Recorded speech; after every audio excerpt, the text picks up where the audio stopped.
Good evening, ladies and gentlemen. My name is G. Cole, and welcome to Homegrown, where I get to share with you some good music while talking to some great people.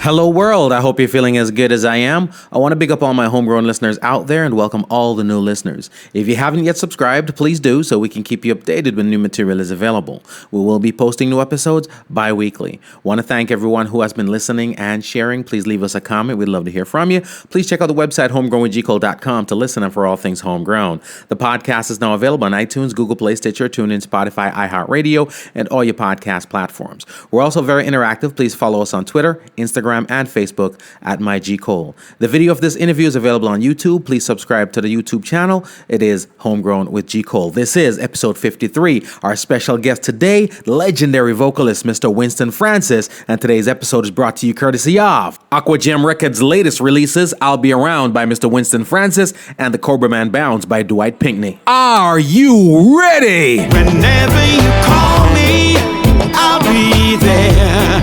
Whenever you want me, I'll be there. Whenever you need me, I'll be there. I'll be around. Feel that groove, yo. Mr. Winston Francis. Brand new tune. It's called I'll Be Around. And oh no, lightning has struck twice. Legendary guitar player Mr. Dwight Pinkney. If you don't know, see Ken Booth, see the Gay Lads, see the Wailers, see Marcia Griffiths, Dennis Brown. This piece is called Cobra Man. Studio One legends at it again. Both songs available on Aqua Gem Records and VPAL Music. Available on iTunes, Spotify, all your digital retailers. It's about to be a great evening. You know, like I said, I'm a kid in a candy store. I love having the conversations with the legends.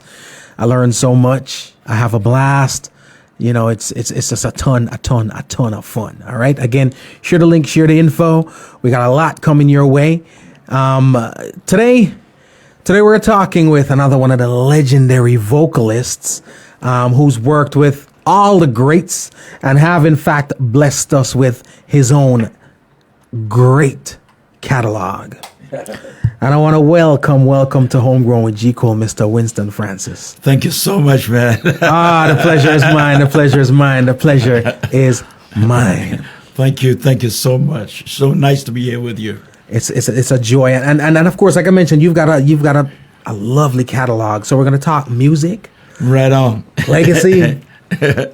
Music again, right, the culture and so forth.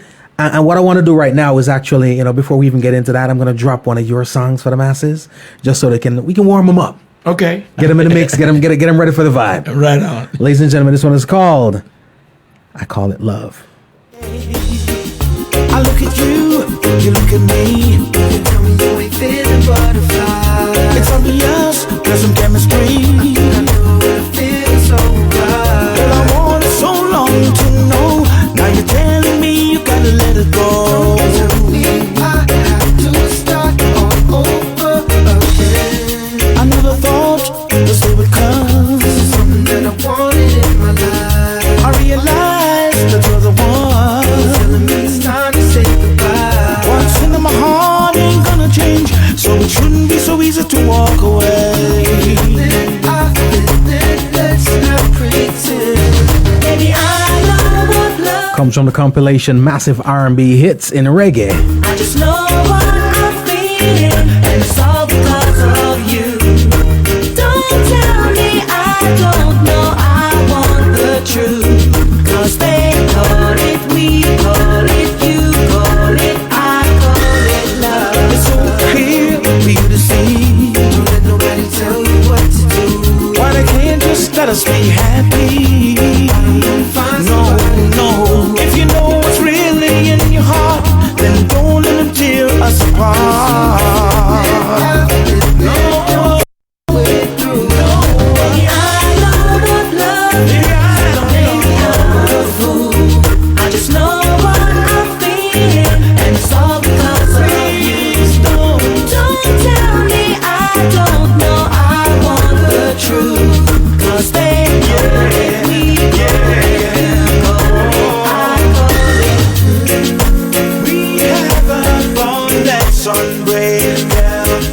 If you don't have it, make sure you go ahead and add this one to your collection. It's a dope tune. And now that we know it's real, we're gonna let it show to the whole world that I'm yours forever, and you're my girl.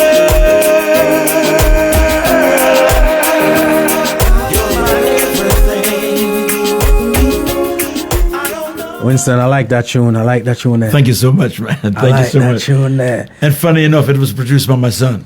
Oh, really? Yeah, Lee Francis. Speaking of which, we were just talking about the Tessan one. Right. This is the same. It was on a massive R&B hits too, right? That's it. Ah, that was his album. Okay. That's that his was album. his album, right? We got to get him in the studio one of these days. We got to talk music. We got to talk music. He's doing his thing. Yeah. He's doing his thing. The thing that I really, really, really like about how you do what you do, right, is you're tenured in this business.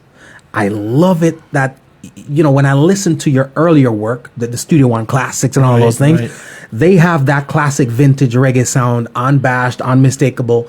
When I listen to your newer material, it sounds like newer material that's done by a legend. Right. And that tells me that you're in tune with what's going on while staying true to your legacy. Right on. So that's something I really dig. How important, and I say this because I have these conversations off air a lot of times with some of the vets, how important is it for our veterans, our legends, to master the art of evolution without dissolution is what I want to call it. Okay, well, my story is you're as good as your last song. I love that. So if you stay in the past, you will remain in the past. So you got to step forward and do new material and keep up with the time, because remember, people are dying and people are being born every day. Yes. So if you're going to stay in the past, you'll never move forward. Right. So you have to record new stuff. Right. And don't forget that if you don't write a new song, somebody's not going to come behind you and record that song. That is true. So you got to keep writing. Right. And getting new stuff. And evolution, every day something different is happening. So if you're not in tune with it, hey, man. Right. You're outside. You're not evolving, you'll dissolve. No way. I love it. Because I dig that, because like you mentioned, you got to keep going. And I always feel like there's a fear amongst our artists that have experienced success. Right. In that if I keep doing this and it's not up to the level of the others, in other words, they're afraid to miss. Right. It's a hit or miss sometimes. Right. And they're very, very afraid to miss. Yeah. But sometimes it's not just missing. You hit the goalpost, and that's almost good enough. Right. So if you hit the goalpost, you're almost there. Right. I love it. Now let's reminisce a little bit. You're born in Kingston, right? All right. And I can I elaborate on that? Yes. A lot of where I live in the UK, and a lot of people that you meet, every second person that you meet, you say, "Where you from?" They say, "I'm from Kingston." Right. I'm sorry, I had to put a lighter on for that one. But I can show you my passport. I was born at 100 King Street in Kingston, and where I was born, you can actually see the clock. Parish church clock. So you're legitimate. I am a true Kingstonian. But I love country. I'm a countryman at heart. I love it. And earlier on, you said about Ocho Rios. My wife can tell you that we spent some lovely times in Ocho Rios. Right. Way back in 1975. I don't think you were born yet. I was 3 years after, you know what I mean? Afterthought, but I was on my way. But, I told her about Ocho Rios and how beautiful Ocho Rios is. It is. And before that, I spent a lot of time in Ocho Rios at the Tower Arts Hotel. Oh, yeah. I worked there singing and playing in a band. Wow. With a guy called Trevor Lopez. Wow. Guitarist. We spent so much time there. And it was a part of my legacy. I just loved being there. So after I moved to the UK and I got married and brought my wife back, I told her so much about Ocho Rios and was over main places. So, hey, man, I got you in the mix. That's my home. That's home, baby. I love this because every time I talk to whom I would deem great vocalists, right? And I love to trace the roots. That's what I do. Right. And it always trickled back down to, I guess, what I would deem the cabaret circuit or the hotel circuit. Right.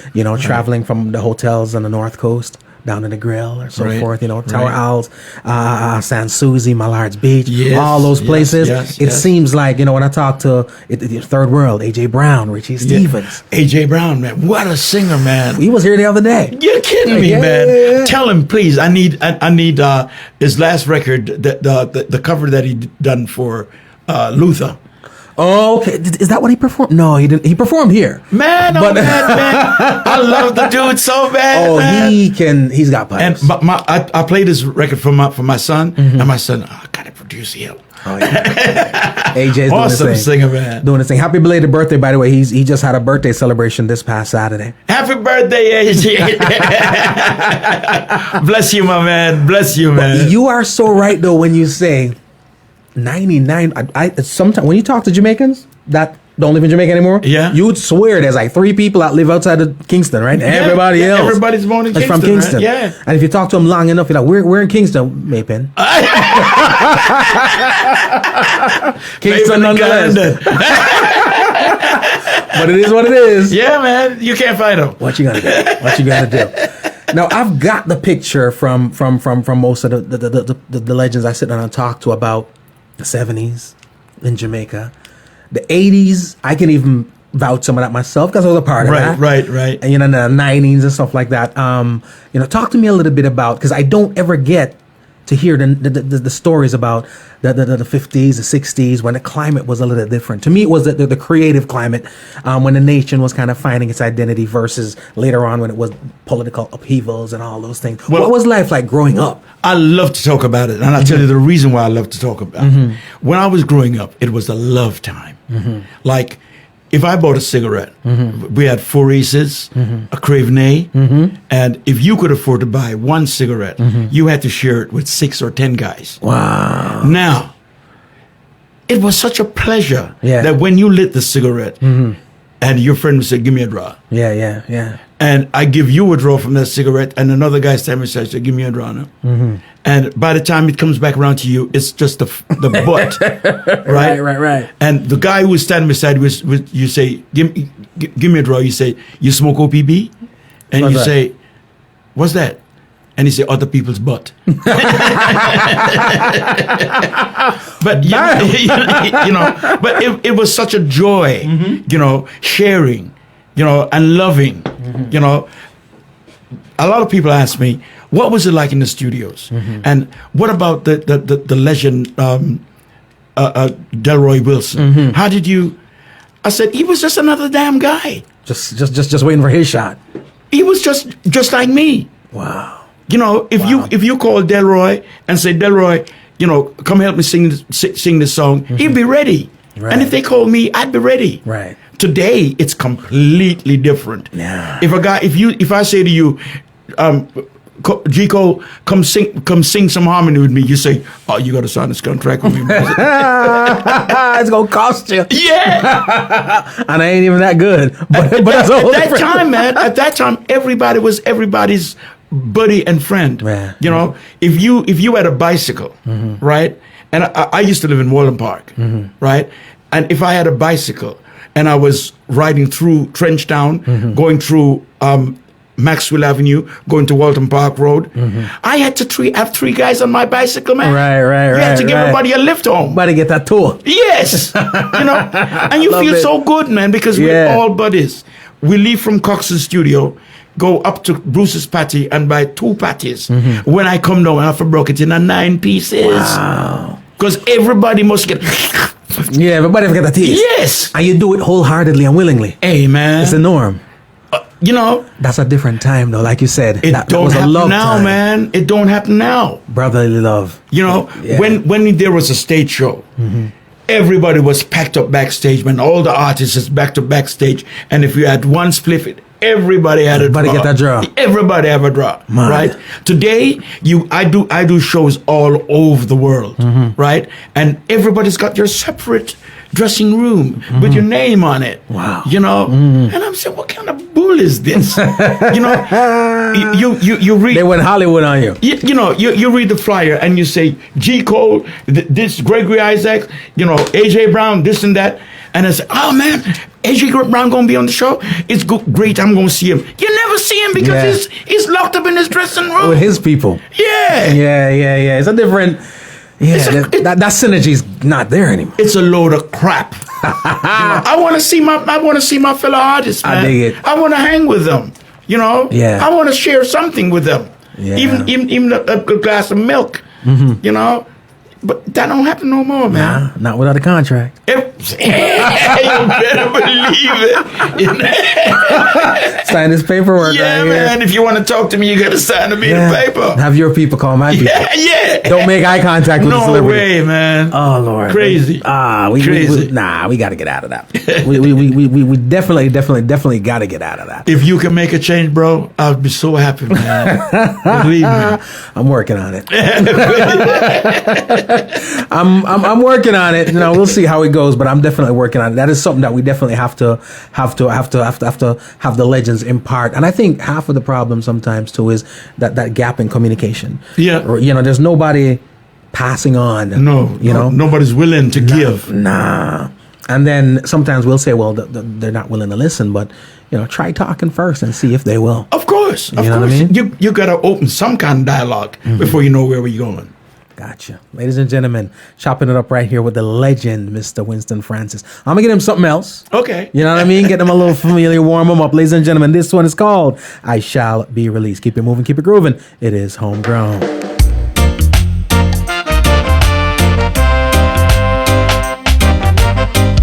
What's up, Hope? Welcome to the party. I got you, Donald.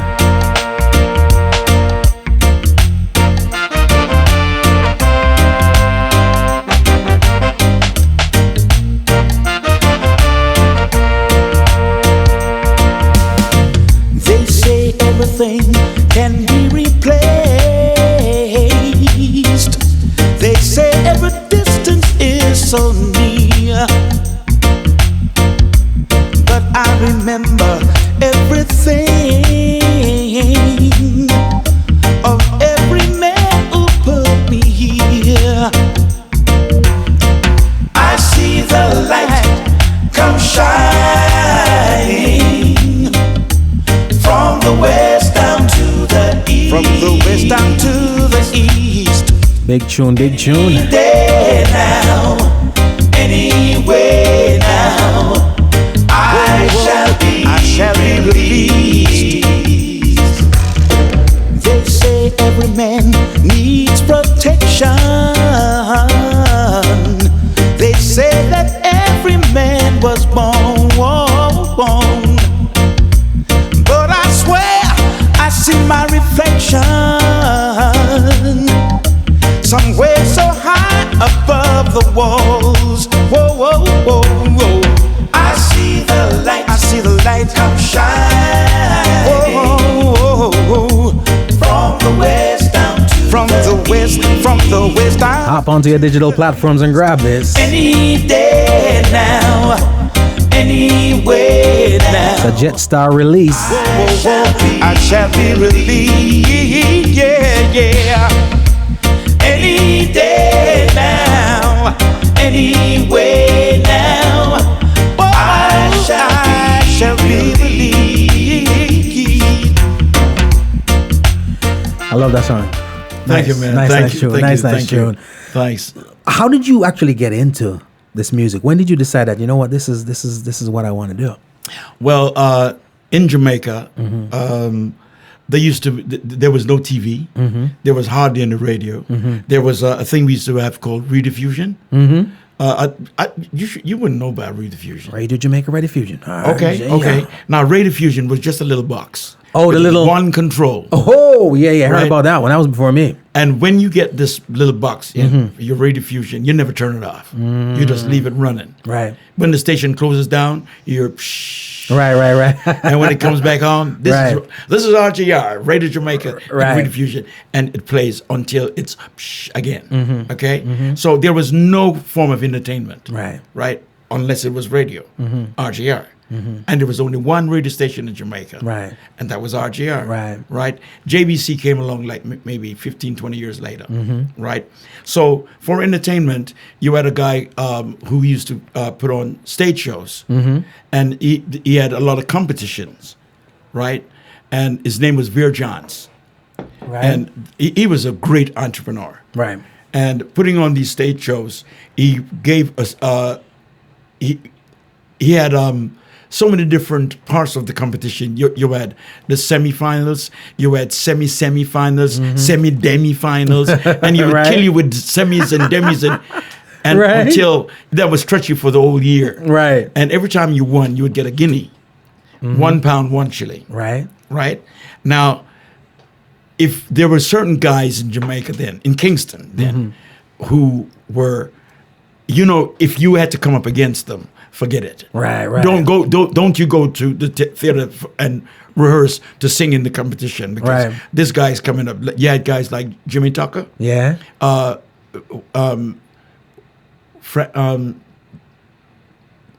Wayne Francis, I think it was, quite a few. Right. Lascelles Perkins, Alton Ellis. You hit a name I know and love. At that time, he used to be the Flames. Right. Alton and the Flames. Or Tenz Ellis. Right. Now, she was a singer. Right. Now, when these guys are coming up into the competition, forget it. Don't you try. Right. Right. So, every Tuesday night at the Palace Theatre, or it was the Majestic, in near Greenwich Farm, Queens, Right. on the Spanish Town Road. So the competition was moving all over Kingston. Now, every time there was going to be a show, you would see the patrons standing up outside, and everybody had a brown paper bag. Why? Right.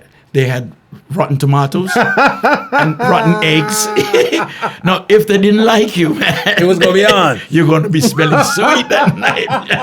You understand? So it was, you had to be groomed to enter these competitions. Right. And you had to sing like hell. Right. So that's where I started. So you came up the real trenches. I came through the ranks. Wow. Right. So then after that, you had the music era, because before that, the sound system guys, they used to come to America and buy the R&B tracks. Fats Waller, Roscoe Gordon, and whenever they took the records back to Jamaica to play on the sound system, they'll scratch out the name of the records. So you, as another DJ, you come and you listen to the record playing, but you don't know who you go in, you have a peep to see, but you can't see nothing because all you see is white records. But these DJs, they were geniuses, Right. Because they would have a box of 200 records, and they knew each individual record. Even with the name blacked out. They would know the vinyl. Wow. So because if you say to him, play Professor Longyear, he just go in the box and go like that and take it out and put it on. And you wouldn't be able to find it. Even with the name on. Right? But these guys knew their trade so much Right. that they would do this. So when they started, playing the sound systems, and then records start being made. The first Jamaican record I heard, and I was going to school then, and we used to go onto East Queen Street, and we used to punch jukeboxes, and a shilling would give you like 10 plays. Right. But what we used to do is, at that time, a shilling would be 12 pence. Right. Or 12 half pennies, which was a halfpenny. Right? There was 24 halfpennies in a shilling. Right. So what we used to do is try and change a shilling into 24 halfpennies, and you get a hammer and you beat the middle of the halfpenny, and it would expand it. So when you drop the halfpenny into the jukebox, it would be a shilling. Some serious innovative money laundering. Yes. Wow. You can't afford it. But we were going to school, man. You can't afford a shilling. So you get halfpennies and play. Right. But if the proprietor caught you, man, it was going to be on. You're in trouble. Yeah. You understand? Yep. So, and then the first Jamaican record I heard, because I couldn't believe that a record would be from Jamaica, and it would be playing a Jamaican guy. Right. And that was Laura Lakin playing Baba Kill My Goat. Right. And when I gotta get that. When I heard this record being played on the jukebox, I used to play it 12 times, man. Right. And they got a lot of your money. You better believe it. But I would, you just couldn't, you can't conceive that Right. it's a Jamaican. That's from Jamaica. That's coming through the jukebox. Coming through them speakers in the jukebox. Yeah. And that's all I wanted to do, man. Let's listen to music. That's all I wanted to do. Just I wanted to sing. I wanted my voice to be coming through that jukebox too. You understand? So I love it. This was my ambition. Right. So when I had the opportunity to start singing with bands, and the first band I actually sang with was Carlos Malcolm Afro-Jamaica Rhythms. And I had the opportunity to sing. So I joined Carlos' band. And at the time I had a group called the Sheridans. But we weren't recording. All we were doing is live stage shows. Gotcha. And one of the guys that we took on board, because we entered a competition called A Star Is Born. And we actually won the competition. The Sheridan? The Sheridans, right. Wow. But they gave us second place. And it was Sonny Bradshaw who was the manager of the show. And when everybody started raising hell and said, the Sheridans won the show, man, he says, you guys didn't listen, man. The name of the show is A Star Is Born, not Stars. It's not a group. No. So that wasn't right. We got second place. Right. Who won? It was Eddie Parkins, who used to sing with Alton Ellis. It was Alton and Eddie. Okay, Alton and Eddie, who sang Muriel. Right. It was Alton and Eddie. So Eddie Parkins won the show, and he got a trip to New York to sing on the Ed Sullivan Show. So so you would have gotten that trip. Yes, we would have gotten that trip, right? Wow. And to get onto this, to get onto the circuit to do the show, we had four guys: Edwin Brown, Owen Roberts, and a guy we used to call him Wattle. But Wattle voice wasn't up to scratch. So we needed a fourth, member of the group. So one day, we're struggling because we need a fourth member, right? A tenor, a guy with a nice high-pitched voice. And one day we're home, and my bass singer came home, and he said, I got a replacement, man. I said, yeah? He says, yeah. I got this kid. He's good, but we got to teach him harmony. Right. So he brought this kid home, and we started teaching him. And that kid was Pat Kelly. Wow. And that's how we started. Wow. So you guys groomed Pat Kelly pretty much. Yeah, we taught him harmonies, and he became a member of the group. And he sang with us for about 5 years. Wow. Ladies and gentlemen. So we're talking about Pat Kelly with the Sheridans.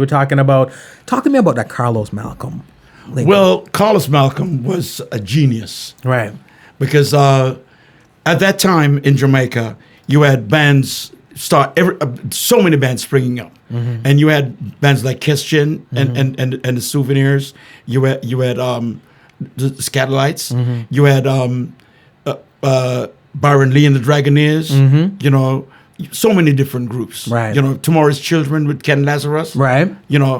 And Carlos came right in the middle of that. But the thing is that Carlos was playing mostly for black, ghetto people. Okay. Now, one day, a white guy came, and he was asking Carlos to teach him to play the bass player. He wanted to be a bass player, and he wanted Carlos to teach him. And Carlos said to him, what's your name? And he said, Ardley Williams. Now, Ardley Williams had the #1 record because he made the whole record. He sang, he played the bass, the drums, the guitars, the piano. He did everything. And this was something new. This one guy played all the instruments and was a white guy. Right. So Carlos said, you want me to teach you the bass? He said, well, I play the bass, but I can't really play the bass. Right. So Carlos said, well, okay, come on in. And a few weeks after that, Trevor Lopez, he's living somewhere in South Florida. Right. And Trevor is like a young white Jewish Jamaican. Right. But he's white in appearance. Right.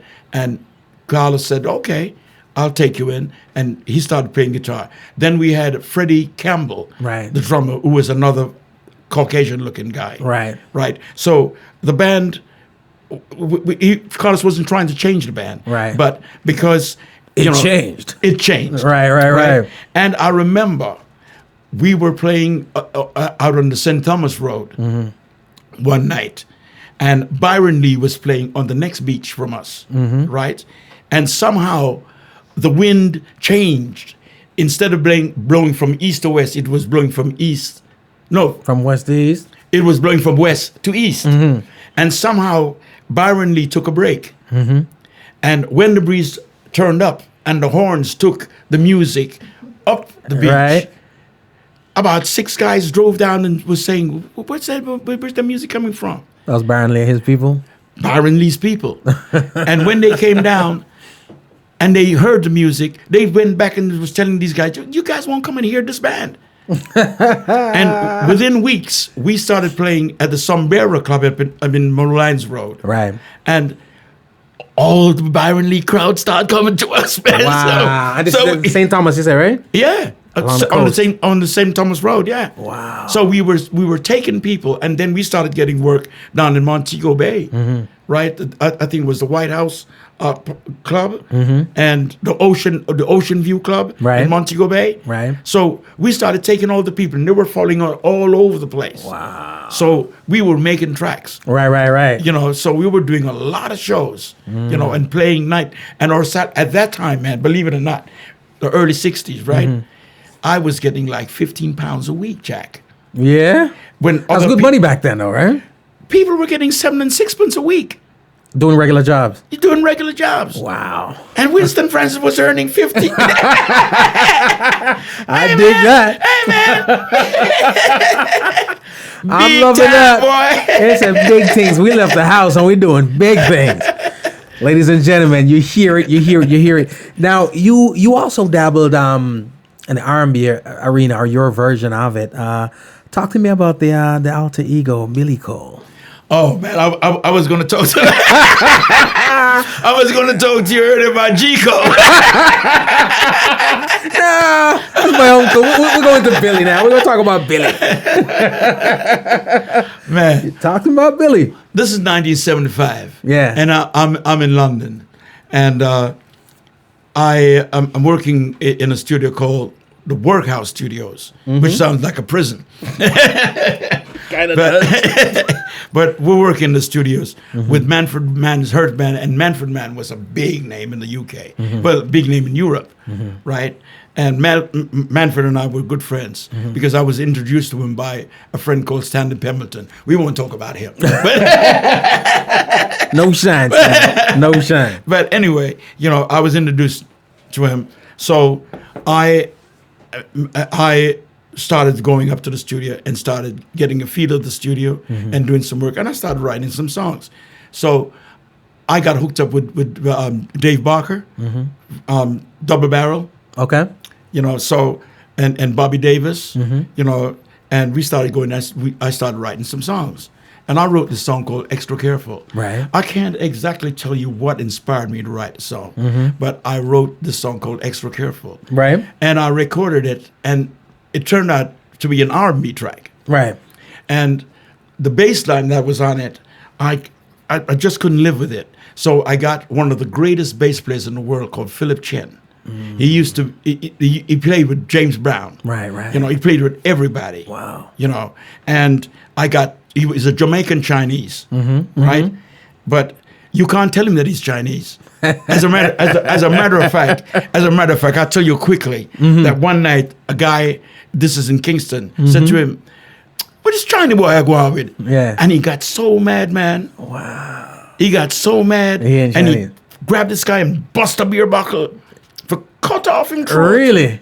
For calling him Chinese boy. And him said, "Me's a Jamaican." Don't play with Philip. Oh, yes. Don't play with Phil. So I called Phil and said, "Listen, I want you to play the bass on this track for me." Yeah. And he said, "Okay." I said, "How much you going to charge me?" He said, "If you going to talk to me about money, Cabra, don't come to me with that." Right. I said, okay. And he came and they played the track. And after we played the track, all the big guys came to the studio, and everybody would listen to it, says, yep, this is a hit. Wow. But the problem is, it's an R&B track. Right. So if you put Winston Francis on it, nobody's going to believe it. Right. So you got to put a different name on it. Some of the guys were saying, boy, in a way it sounds like Nat King Cole. Right? So we just came up and said, okay, the best name is for Billy Cole. Right. And it just happened. Dropped it on the And Billy. believe me, that record started playing, and everybody, we sent it to Jamaica, and everybody was going crazy about it. Right? And Winston Williams, at the time they used to call him the Whip. Yeah. Big up Winston Williams. Yeah, man. So they gave him the record, and him say, I don't know Billy Cole, that's right. A Cobra man. So he knew. So he burst the bottle. right. Funny enough, if you had sent it on a Winston, they probably wouldn't have given any credence. Right. But okay. Yeah. So right. So you had to do what you had to do. Yep. Ladies and gentlemen, you hear me talking about a track. I'm going to give you a feel for this one, all right? And again, it's called Extra Careful of Billy Cole, a.k.a. Mr. Winston Francis.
That is straight R&B. That is straight R&B. Ladies and gentlemen, I had to grab that one from YouTube, dig up the archive. But when I heard that one, I was like, yeah, you're absolutely right. It is an R&B joint. And many reggae artists have tried to do the R&B thing, but it just, it's something about, it's just like it's a struggle for them to do the reggae. Well, funny enough, this was one of Beres Hammond's, he used to sing this on stage. Beres? Beres used to sing Extra Careful on stage, one of his favorite tracks. Beres knows and Beres is a great R&B singer. He is. That he is. He's one of those who have been able to, dabble. Step on the other side. Yeah, on the wild side. No, I did an episode very recently on Alpha Boys School. Okay. I know you have some connection, some affiliation. Yes, Talk to me about that. Well, I went to Aloysius, St. Aloysius Boys School.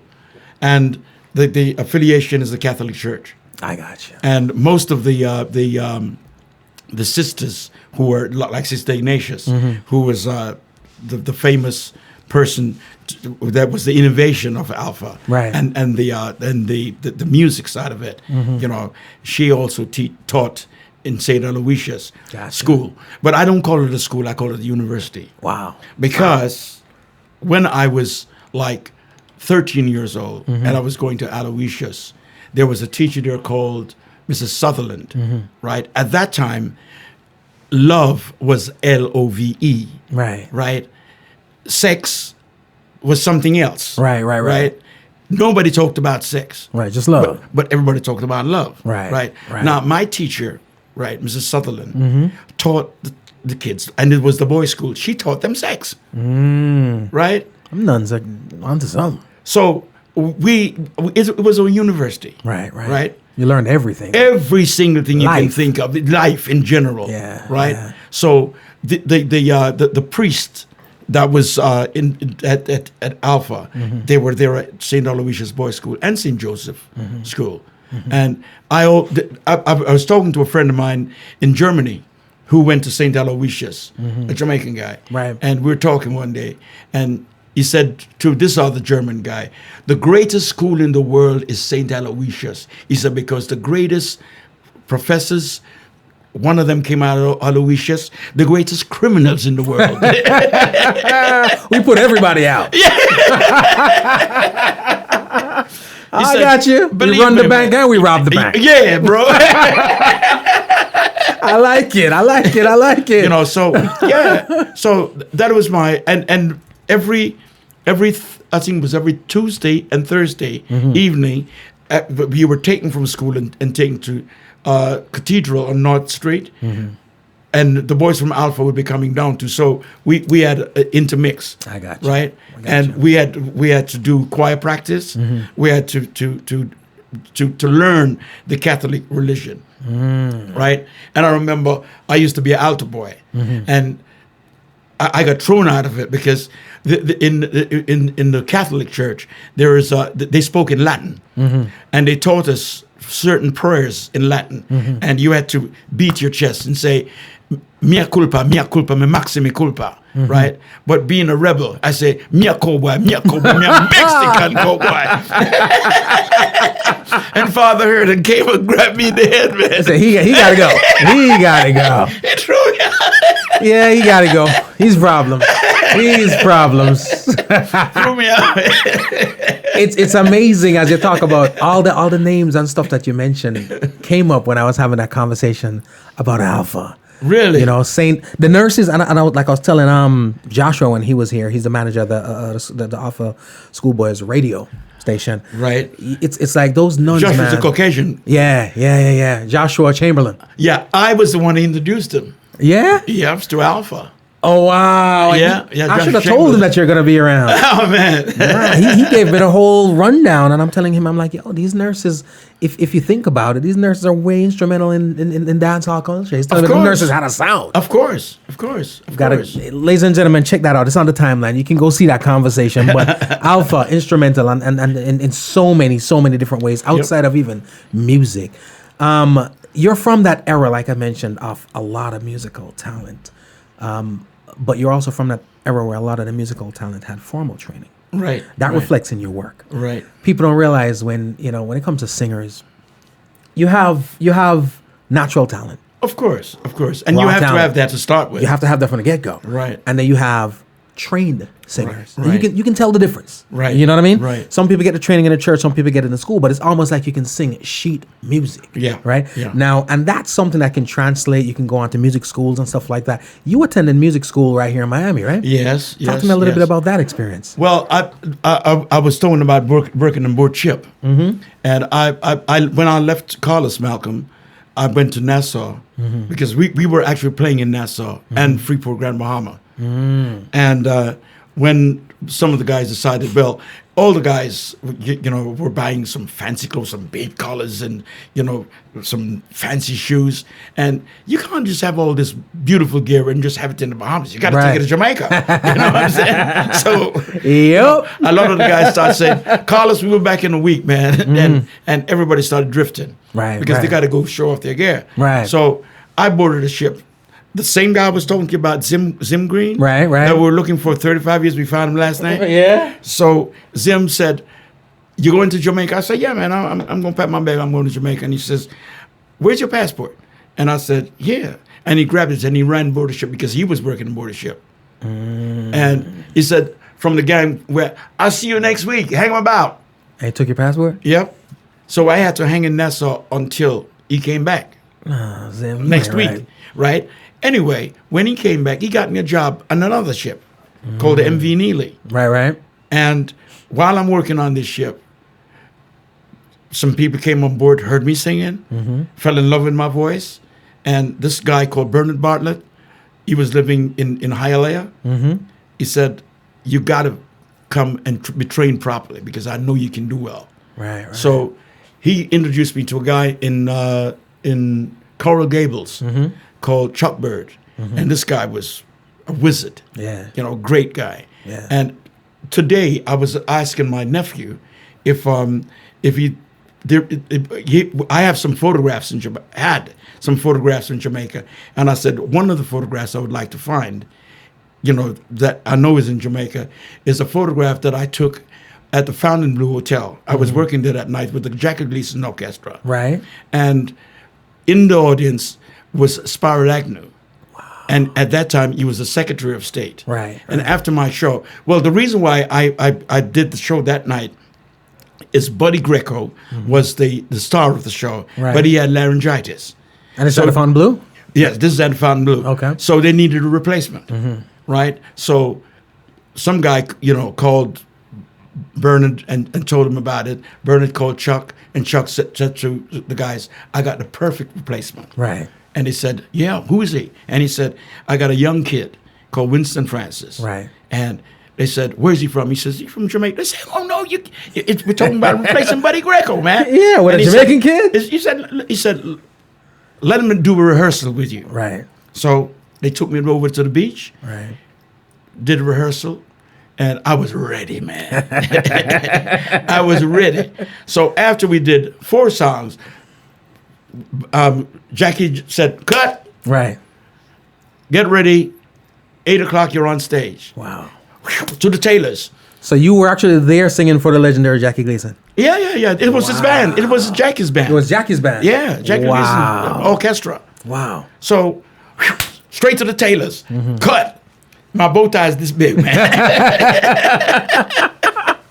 Yo. So, The fashion was real. yeah, man. So, and King the Tailor, that was in Miami, the star of clothes, King the Tailor, chopped me hooked it my up. suit, man. He hooked it up. And that night, I was on stage, and when I was finished with my show, Spiral Agnew came on stage and shook my hand, put his arm around me, and said, take some photographs. How old were you at this point? I was 19. Wow. Kid. Yeah, I was a kid. Wow. You know. And by this time, all the news was going back to Jamaica. Guess who's singing on Miami Beach? At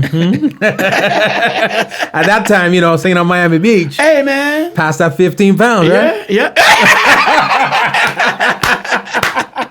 I Yes, love sir. it. I guess Zim taking that passport kind of like that, right? Yeah. All right. So you see why I was excited to find him out after all these years. Yeah. Next time you see him giving you your passport again. You never know. You never know. No, it's when I'm thinking about listening to that performer Jackie Gleason and this in itself is formal training. Yeah, well, it was. Yeah, and it reflects in your sound and so forth. Again, working even with Carlos Malcolm, I didn't even know he played bass. I thought it was just trombones was his thing. No. He played everything. Wow. He's a multi instrumentalist. He plays drums. Right. He plays a trumpet. He plays everything. Wow. And then we're talking about Pat Kelly. Yo, it's like you've been through. No, when you were with Pat, is that before the Technique situation or No, this was way before. way before? Because after when Carlos and took me and the group to Nassau, it was only 3 of us that went to Nassau. Pat said he didn't want to tour. Right. Wow. So we're talking about growing up, young kid coming up. Here come the 60s, the mid 60s. You're recording for legends like Sir Coxsone Dodd. Yep. Studio One. Well, he's the only one I recorded for. All your recording in Jamaica was Studio Most One. of my recordings, yes. Jackie yes. Me Too. Yeah. Oh, man. The Young Genius. Oh, gosh. Wow. Tell me about it, man. Talk to me about because every time I talk to somebody, there's some little, everybody's got their nuances and stuff like that. Right. But every time I talk to somebody who's the Studio One experience, it's different, but it's almost the same. What's your experience, or what was your experience at Studio One like? Well, I actually didn't go to Studio One. I went to a university. Wow. Never heard it put like that. Yeah, it was a university. Right. And you were properly SOU. trained. Yes. You were Studio One University. Properly. Yeah. Wow. Right. Now, at that time, we were all kids, including Right. Jackie. Right. Right? And when you walked into Studio One, Clement Coxsone Dodd, could not read music. He could not play an instrument. But the guy was a genius when it came to music. Right. Because he would listen to something and he would say, somebody would say, oh, this record brought in by Alton. Alton was going to record his song. And Coxsone would say, let me have a listen. And he'd listen to the song. This is the original. And he listened to the song and he says, nah, a G cool for sing this one. Right. He had the ear. And it's absolutely on spot. Wow. I remember the night when I recorded California Dreamin'. Yeah. And he came in and he's listening to the song. And I couldn't hear it because he turned the music down so low. Right. And I said, Sir D, you can't hear how to hear the music. Yeah. Turn it up now. him say, Winston, don't listen to music with your ears. Listen to it with your heart. Wow. And I learned something that night. Wow. Wow. So that was, I didn't go to Studio One, man. I went to a university. Studio One University. And I learned so much love Yeah. in that university. Yeah, 23 Brentford Road, Wow. which is now 23 Brentford Boulevard. Right. I learned so much from there, you know. And I had friends who were lifelong friends from that time, because I introduced my wife to Alton Ellis, you know, and they became lifelong friends until he passed away. Right. You know, all the guys who were there, we were just close friends. We're family. Right. You know, so every time I think about that era, I get goosebumps. Believe me. I can imagine, because as I sit here and I listen to you talk, and I'm saying to myself, you worked with and around, you know, the Jackie Mattus, the Alton Ellis, the Delroy Wilson, legends in their own right, including yourself. What was that energy like, having all that talent? If it was sports, they'd say future Hall of Famers in the building. It was electric. Every day was electric. Wow. Every single day something new was created. Right. You know, and if you look back at the history of the music and you think about it, if you check every day by day, you will see that every single day something new was created. Wow. You know, I remember when I recorded Mr. Fix-It. The drummer, right? He created something new that day. Right. In the shots he was playing. Right. And after that recording, everybody started recording it. Now, the introduction on Mr. Fix-It. If you listen to Barry Salmon's standing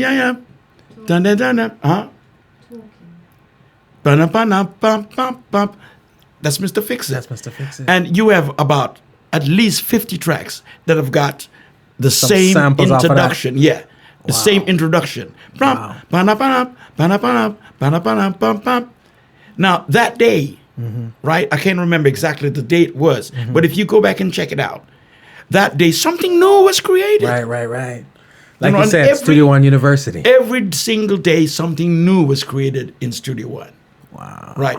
So when you look back at it today and you say, the way the kids record today, they take a sample from this and they take a sample from that and they put this with that and they put it in a mixing pot. It sounds great. Right. But nothing new. Nothing new. No originality. Nothing new. Right. And when you look back at that era, every single day something new was created. Right. How can you recreate that? Genius. You know, We've lost those times. believe me, we have. We've lost. And what's crazy, and again, when we talk about that synergy, I go back to what you said earlier. That in those times, timing wise, there was a synergy amongst the artists you mentioned. You know what I mean? I'm gonna smoke a cigarette or pass it. I'm gonna smoke a spliff or pass it. It was that love on people writing songs. Yeah. You're sharing your creative juices, your creative elements. Now, you have a song. We were just talking about California Dreaming, right? Right. With some special people singing background for you, right? Let's talk to the masses about who that is and how it came to be. Just let me know. Well, this particular, at that time, we used to record rhythm and then voice. Right. And then background voices, you know, backing vocals. Right. And we had recorded the backing track. I went in and I did my voice. Coxsone Dodd had 4 girls, which were they were kind of Asian looking, Right. Indian looking girls. Right. I think there were 3 of them were sisters, right? And every evening after the full session was done, these girls would come and listen to the tracks and put on their backing vocals. Right. This particular day, I was sitting at the cooling tower in Studio One. You had a huge cooling tower that it was made out of wood and it had some pipes in it with some tanks at the top. And this used to cool the presses, the record presses. Okay, the record press, yeah. Right. So we used to just sit up on there and we used to sing with everybody. Another thing is, like you mentioned before, guys used to sit and sing and write with each other. Now, if you came with a song and you said to me, "Hey, Winston," I say, "I need love." what else can I put behind that, man? I said, love, true love. Right? I didn't ask and say, I part wrote that. Right. Today, contract. Amen. One word. Need my royalties. One word you put into somebody's song, they got to pay you for it. Put me in a copyright. Yeah, man. And you go to jail, bro. You go to jail. Got to put gas in the plane. You understand? You know? So we were just sitting up in the cooling tower, and Bob was recording that day, and Ken was recording. Right. Bob Marley. Bob Marley and Ken Booth. Ken Booth. Right, we're recording this day. And I finished my tracks. Bob finished his tracks. And while we're sitting up there chatting away, Bob turned to me and he says, Cabra, because they used to call me Cobra. Right. Right. He says, Cabra, when you going to finish your thing, man? And I said, I'm waiting on the girls to come in. And about half an hour later, he came back and he says, the girl, them to come yet? I said, no, them don't come yet. He said, so by the time them come, it's midnight. I'll get to finish my thing. I said, well, go in and finish. But me can't finish until you finish your thing. Because it's about the same tape. Oh, yeah. So I said, all right. And an hour later, he came back and he said, no, this is the Cabra. Go talk to Morris, man. I'll make her do something. Why we can't go do the voice, the backing vocal? Right. This is Bob saying Yeah, that. Bob saying to me, why we can't go in and do the backing vocal? So I said, yeah, we can. So we went in. I spoke to Morris, who was the engineer, genius of a guy, this is, Sylvan Morris. And I said, Morris, can Bob and myself want to try and do the backing vocal? And I said, okay. Set up, the mics are set up already. And we went in and we started. We recorded 2 tracks that day. Recorded To Experience, right, and California Dreamin'. Wow. Now, this is the shot. Right. At the end of the night, Mr. Dodd came in, and we were sitting outside smoking and having, as we usually do. Right. Mr. Dodd came in, and Morris said to him, these are the tracks that I think you should listen to first. And he played a couple of tracks, and then Mr. Dodd took out California Dreamin'. And when he took it out, and he started listening, he said, Jesus Christ, you hear my girl, them so nice. And Bob said to him, Sir D, I'm here, call girls.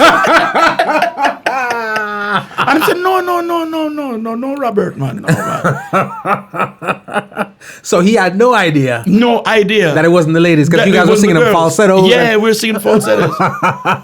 He said, Jesus Christ, man. You hear my girl, them so sweet, man.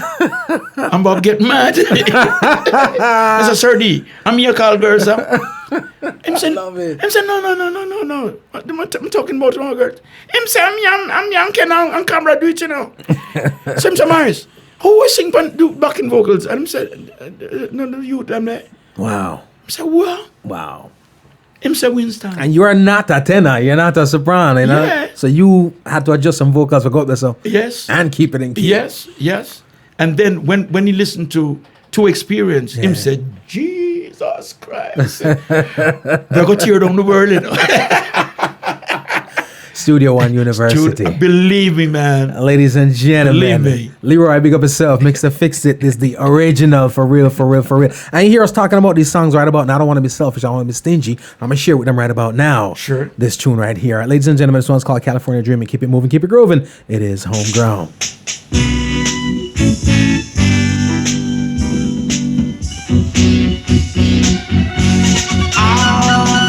Are brown and the sky is gray. I took a walk on a winter's day.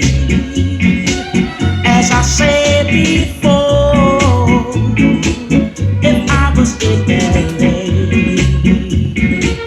California's dreaming. California's dreaming, baby. I love it.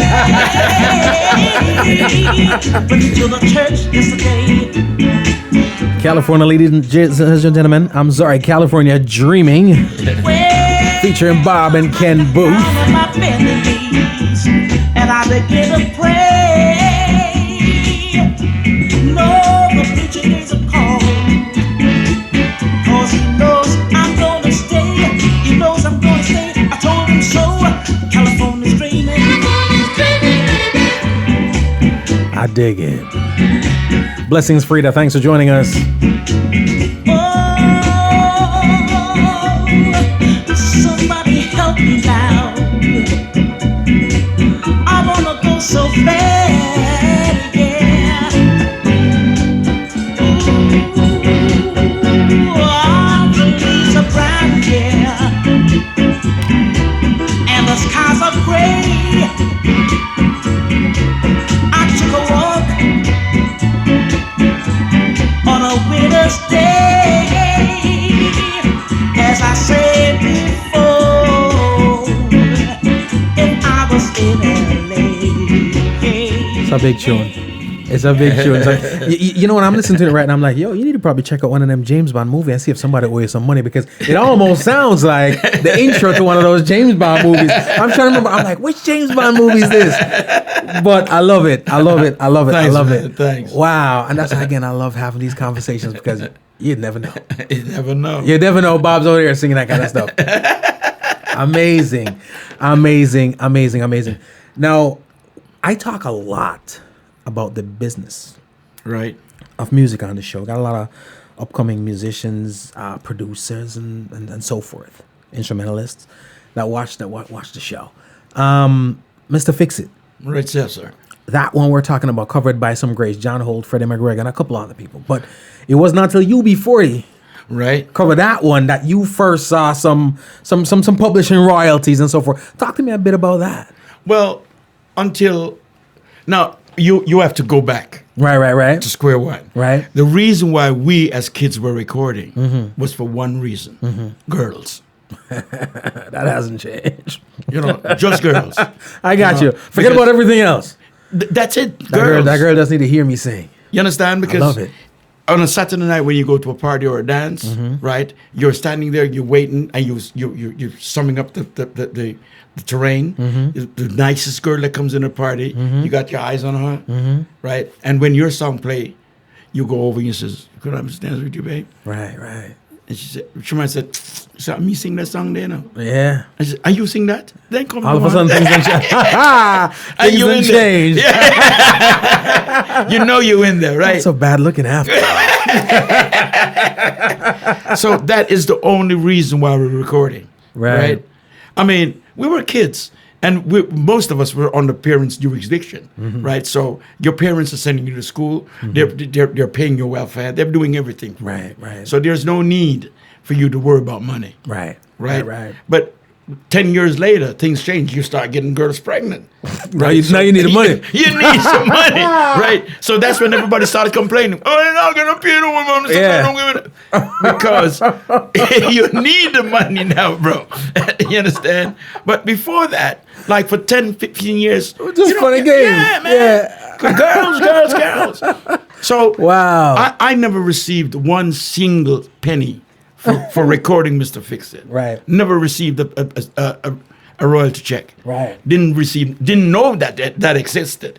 Wow. Right. Wasn't an equation at all. No. Wow.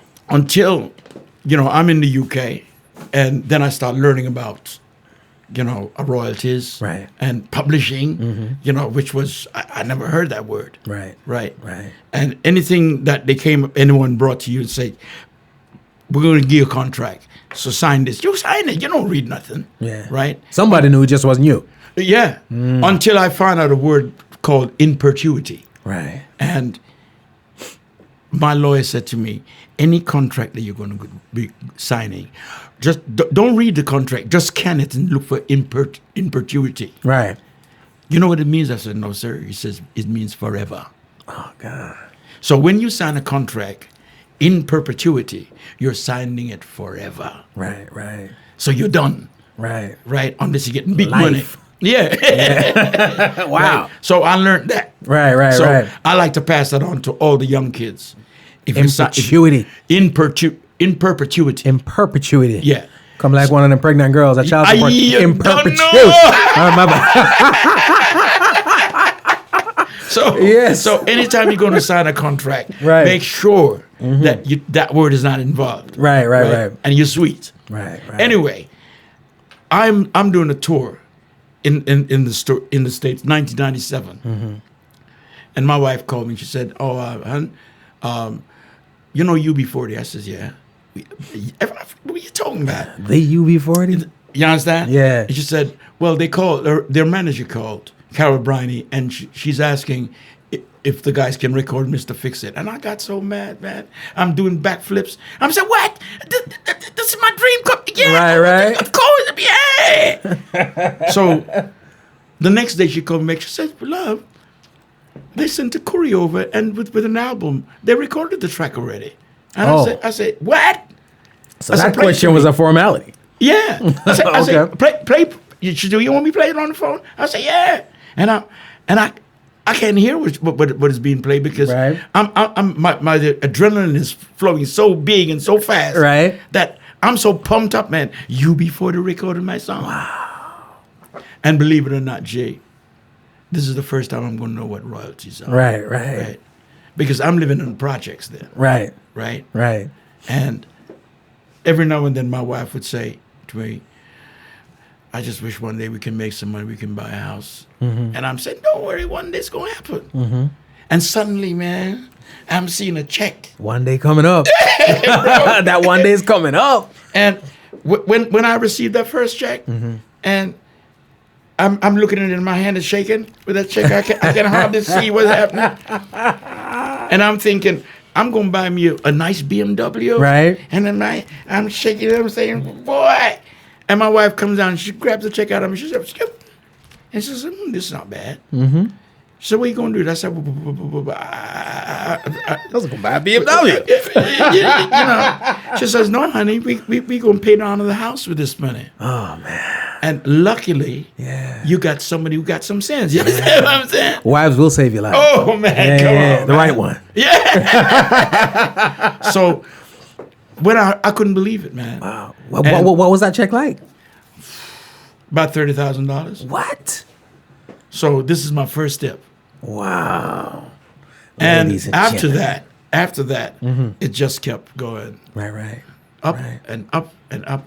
And here I am today, man. How important is it to properly take care of your masters, But your copyrights? But check this out. Yeah. Check this out.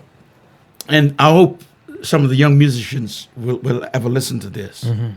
One day, my son is leaving the house. Mm-hmm. It was a Sunday. Mm-hmm. And he's walking out of the house. And he turns back and he looks at me and he shakes his head. Mm-hmm. And I said, why you shake your head?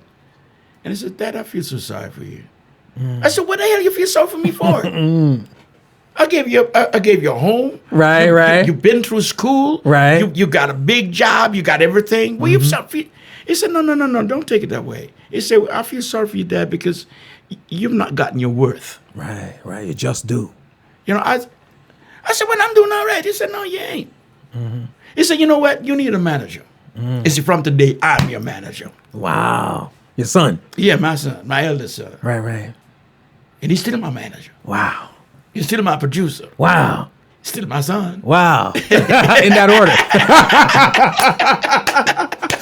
As for this contract, what's the word? In perpetuity. Just check it out. I love it. And anything that my son gets come through, man, the first thing he looks for is what? In perpetuity. You got it. I love it. Yep. I just love it because, again, I talk to people all the time, and it's like, there's so many artists that, like you said, recorded and they were focused on some other thing. Right. After that era of let me do it for the girls, was a lot of let me do it for the show. Right. I'm gonna record a song so that it busts. You know what I mean? That's what I'm saying. One bust, so we can get on the show. Right. Weren't thinking about the long term and the recording part of it, mechanical part of it.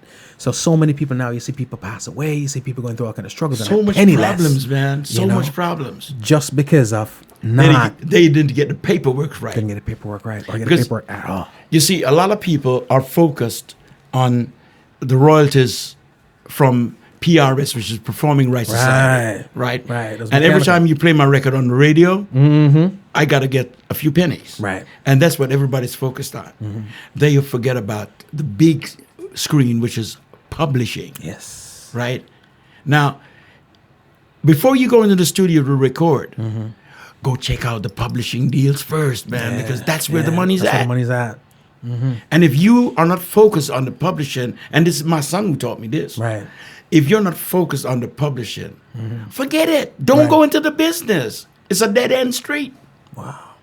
Wow. Check out your publishing. You have to learn the rudiments of the game before you get involved. And if you don't know how to throw the dice, don't throw it. Crazy. Because you're going to throw 2 eyes all the time. Right. You'll never throw a 6 in the eye. And I always say you have to be careful because whatever you don't know, you best believe the other guy does. He does. You know what I mean? And this is what he's prepared for. And he's hoping that you don't know it. You'll never find out. He's preying on your ignorance, capitalizing on it. Yeah. And a lot of times that's what we show up to the table with, a bag of ignorance. Of course. You know, I the other day I was in Cleveland. I was downtown, their art area, and I stumbled across a record store, vinyl store. And I bought The Harder They Come on vinyl. You know, and it was a movie I'd seen way when I was a kid, but because I got a vinyl now, it triggered him. Let me go watch this movie. And I watched the movie The Harder They Come. And that movie's a perfect depiction of the business. Of course. Up to 2019. Yeah, exactly. You know what I mean? You show up with your talent and your talent only. Right. It's over. Yep. Done. You know what I mean? Game over. Game over. Ladies and gentlemen, again, we're talking to the legend right now, trying to bring you the info, trying to bring you the music. Another joint that you mentioned earlier, which is I'm going to call it the $30,000 song. Mr. Fix It. We're going to play a little piece of that for the masses. Okay. Keep it moving, keep it grooving. It is Homegrown.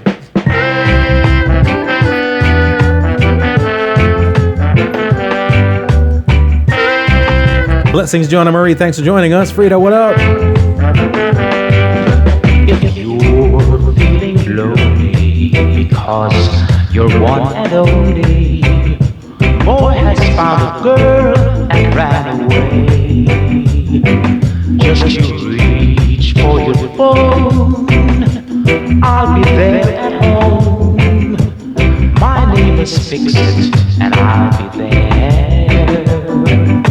If your heart's been shattered, the pieces have scattered all across the ground. You feeling this one? Hope you feeling this one? Just you reach for your phone, I'll be there at home. Junior Francine, thanks so much for joining us. My name is Fix It, I'll be there.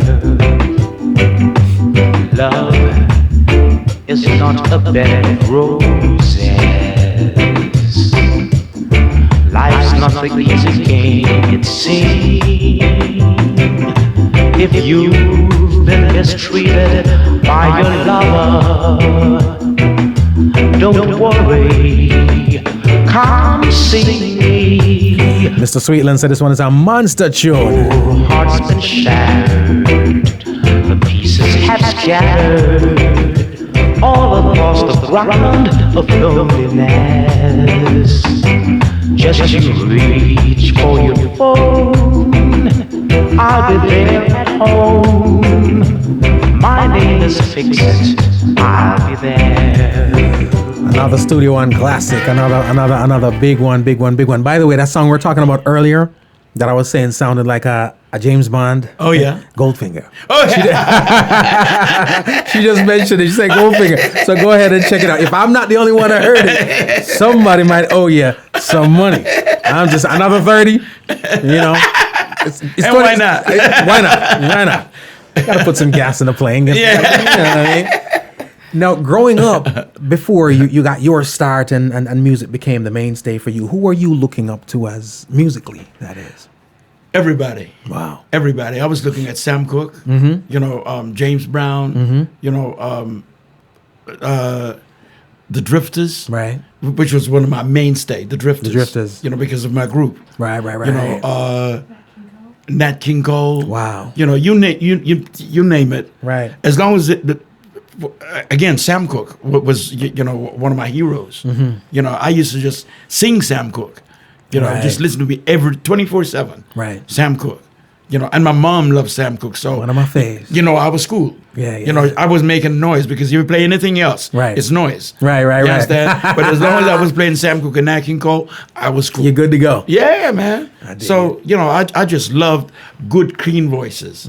You know, and some of the groups, you know, like the Moonglows, you know, that guy with that gold tooth. Right. You know, so Oh, Pimp. yeah, man, I just, Right. you know, we just sat and listened to good, clean singing day after day. You know, and it was going to the subconscious. Right. You know, and it was sitting there. Right. So whenever you're ready to rewind your tape, there was also always something up there, a note that you could hit, because that dude hit that note, so you could go there. Right. You know, so It's doable. that was your schooling. Wow. You know.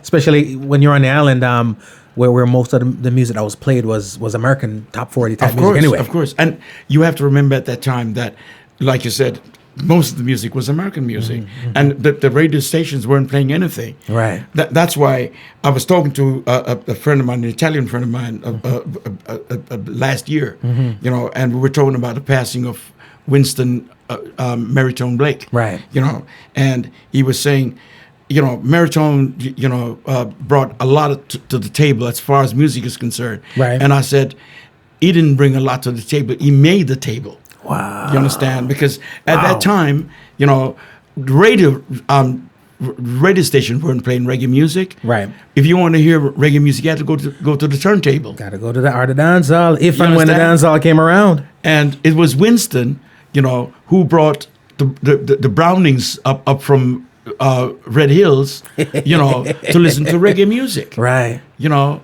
and when they started playing their music in their houses, and their dad was, what the hell you play? Right. Right. Is that the ghetto trash? The Bogo Yaga. Yeah. I would say, no, Daddy, this is good stuff. Right. You know, it's got a dance to go with it, like go like this. Right. And that's Pops how we is like, made get our that way out of here. through. So it was great stuff. Right. So we got to lift our hats, and every day we have to say thank you to guys like that, like Monty Blake, who I spoke to today. Right. You know, Winston Blake. Yeah. You know, you got to lift your hat to these guys. Legends. They made it. Legends. You know, and at that time you had what was the name of this jockey on the radio? White guy, came from Canada.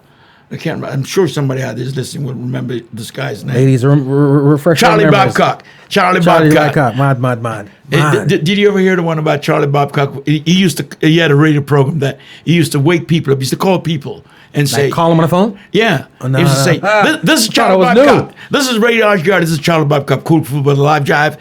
And he would say, I've got a question for you. And he would ask you a question. If you did answer the question right, you win a prize. You know, maybe it might be a theater ticket or whatever. Right. And he called this Chinese man this morning, and he say, "Hey, this is cool, Charlie Babcock, Cool Food from the Live Jive." And the Chinese man say, "You're not cool fool. You're da fool fool." Wrong call that And morning. that was the end of his career. Easy, Charlie. That was the end of Charlie. Man. So he was just randomly calling people. Yeah, he just called. You know, Happened to call the wrong dude that morning. he called the wrong dude, Jack, because that was his career over. Wow, Charlie, man, my bad. I feel This you. is Charlie Babcock, the Cool Fool with the Live Jive. I feel you. You're no cool fool. I feel. You're down fool. Wait, so guess what I'm having? I'm having a problem right about now. I got people asking me for acapellas and all kinds of stuff. So I got, who is this asking for acapellas in here? I got Donald says, can I get a Nat King Cole acapella? Frida's asking for acapella. If you want to give it, we can take that mic. This is good. This is cool. You want to give him something? If you're feeling lonely because you're one and only, boy has found a girl and ran away. Just you reach for your iPhone, maybe your Samsung or whatever. My name is Fix It, and I'll be there. Easy, ladies and gentlemen. Yeah, all the people with the LG phone don't get no big up. was that too, man? iPhone. Anything else you have, you do for your own, all right? I'll take that up with you and your carrier, okay? Your provider. That was dope. Ladies and gentlemen, you asked for it, you got it, all right? You asked for it, and you got it. You've got something brand new out. Man, oh man, oh man. I Killed the Devil. Yup. How did that come about? Well, this is a strange story. I had a friend called Arthur, and Arthur was doing great, beautiful job, brand new car, nice wife, nice house, everything was going great, and he picked up the white powder, Oh Lord. and it was a downturn. Right. And he got kicked out of his home. He lost his job. He lost everything was bad. Right. And I got a call. I was working in Germany, and I got a call from one of the guys, and they said, things are bad with Arthur, man. He's eating out of the garbage cans. You know, so we got to put, you know, a contingency plan for him. So Right. everybody was trumping up some monies every week. Yeah. So he could get himself a place to live. Right. And this went on for quite a while. And I think I was in Italy, and I got a call from Arthur. And he said, hey, Winston, what's happening, man? And I said, bro, everything is good. How was you? He said, man, listen, I killed the devil last night. Wow. I said, what? What happened?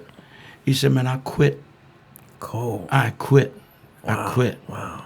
And he says, I'm back on the road, man. He said, I got me a job. I'm working. Man.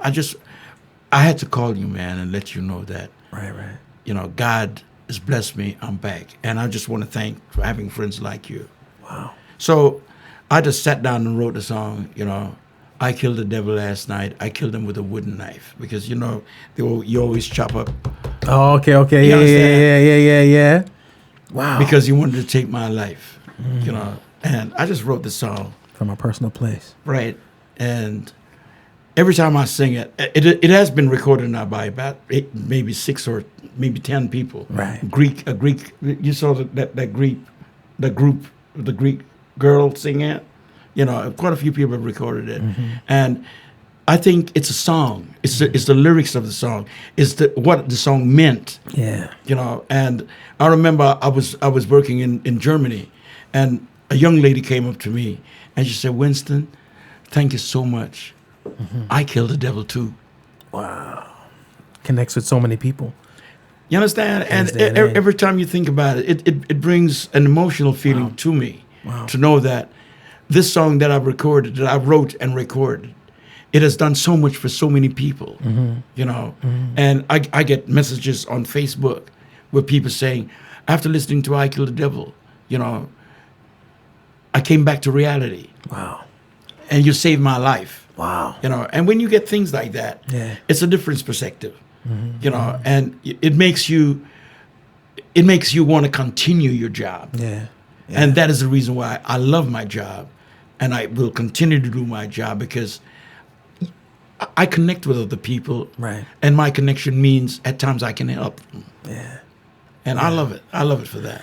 I dig it. It's amazing you say stuff like that because this business, it can be a thankless business. Yep. You know, and we're artists, so when we go on stage or we're creating, a lot of times it comes from that personal place, like this song. Right. Now, when I say personal, oftentimes personal doesn't necessarily mean literal, but it's a personal. You know what I mean? Right. So you can relate. It's a friend. It's whomever.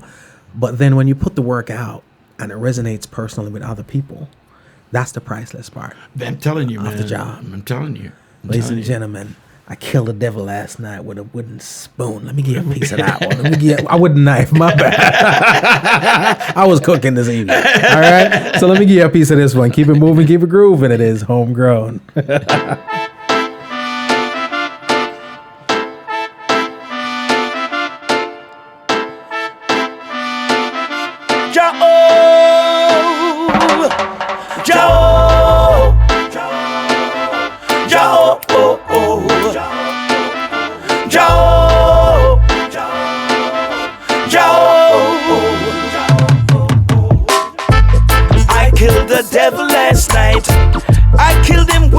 Wooden knife. I killed the devil last night because he wanted to take my life. Joe, Joe, Joe, Joe. Welcome, Bev. I appreciate you. He totally influenced me because he knew I was drug free. Then he gave me sweet cocaine. He almost took away my brain. Then he made me into his slave. Wanted to send me to an early grave. But I knew my destiny, and I knew I had to break free. I killed the devil last night. I killed him with a wooden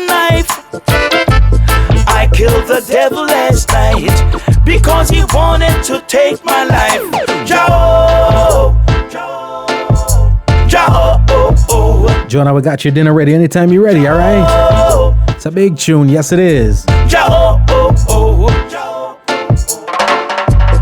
last night I saw the light. Then we got into a fight. Baseline are going well. But I was fast. So thank God I'm free at last. I killed the devil last night. I killed him with a wooden knife. I killed the devil last night because he wanted to take my life. Joe. Ladies and gentlemen, the tune is called I Killed the Devil Last Night. And metaphorically speaking, all right, all right, so that's I'm making a know. And I dig what it is about. Sometimes that devil might be that girl we ain't even get rid of. But I mean, I ain't say, don't take it from me, you know. I ain't trying to get none of y'all in trouble. But I dig it. I dig it. It have a roots sound to it. It sound live. It is. It sounds very live. It is. It sounds like something that would kill a festival right now. And I tell you what, it was played by an Italian band. Man. Which, you know what? Albarosi. Yeah, okay. A lot of dope music coming out of Italy, France, and in places. You know what I always wonder when it comes to the legends like yourself is, in today's era of music that's coming out right now, who impresses you right now?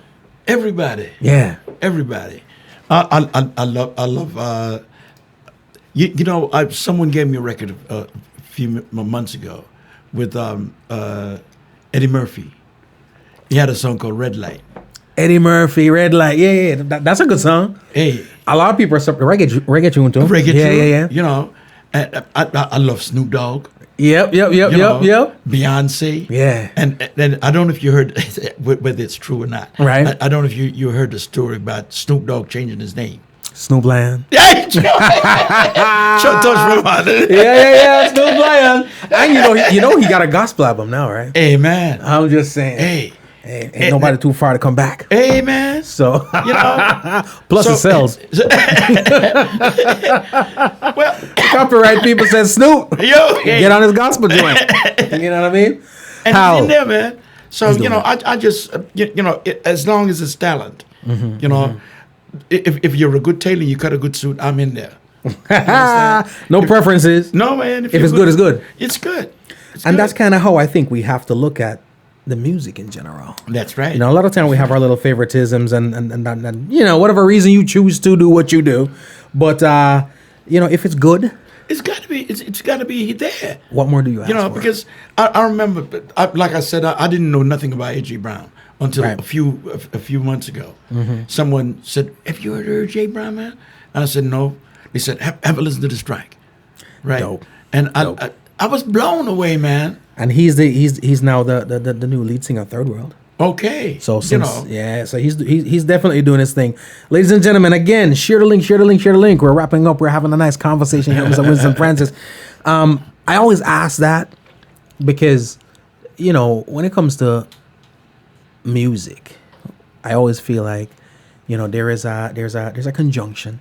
Yeah. You know, and we have to be mindful of that in terms of, you know, the youth learning from us. Right. Us learning from the youth. Of course.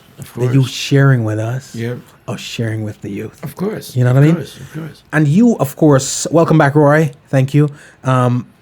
And you, of course, you know, you're ever so connected because, of course, your son's in production, right? Son's in management, right. Yeah. So that you're one for that generation, one for this one, right? Which is excellent for you, and I can hear it in the sound. Right. Now, I always say when I'm talking about even covers and, you know, getting certain things done, when somebody does a cover and does it well, cool.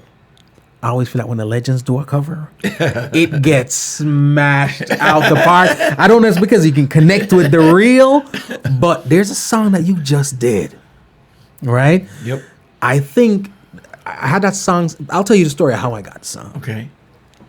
When I'm on here, I tell people all the time, I'm not a DJ. I say it loud and proud, not a DJ. So I'm not in that category of people who have to keep up, and I got to keep up with the hype and the this and the that. You know what I mean? Right. So if you send it to me, I'm just going to share with you what's in my headphones. Right. Listen what's in my headphones, and if I like it, I'm sharing it with the world. Of course. So people come into the timeline all the time, and they'll say, hey, I've got this. I'm the greatest in the world. You know what I mean? Everybody thinks they're something. Of course. And they send it over. Fisherman never say fish thing. Never. But you are there like, man, is this sardines? You're telling me that's a snapper? So people come in here and tell me all kinds of nonsense, and then they send me this music, and I'm like, man, please. You know, it's hard to tell somebody that sucks. Believe me. So I was on doing a show, and Donald came on. Clement was like, hey, I'll send you over some music. And I'm like, God, here we go again. You know? And, but I gave my email address, and he sent me over a song that night. And I didn't download it till the morning. And I think after I downloaded that morning, which is probably over a month now, right. I don't think a day has passed that I haven't played that song. Hey, thank you so much. I love the tune. Thank you so much. These folks will tell you I play the heck out of this tune just because I love it. It feels good. So it's a blessing to be sitting down here with you. I don't want to be selfish because I know a lot of people out there like, yo, G, Look, could I just pop something in your head? Drop it for me. Yep, go ahead. Real quickly. When Clive called me and he said to me, Winston, I'm doing this track and I can hear you singing it. Yeah. Right? I'd love you to record it. Right?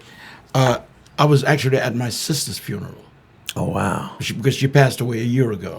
Right? Rest in peace. And I said, Clive, because he also came to the funeral. Right. He said, I think you should record this song, man. Even in your sorrow and your grief. You know.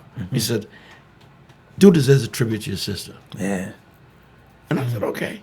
Right. And I came down from Connecticut where my sister was, and I went to New York, and I stayed with Clive the night. We got up in the morning, and we recorded the track.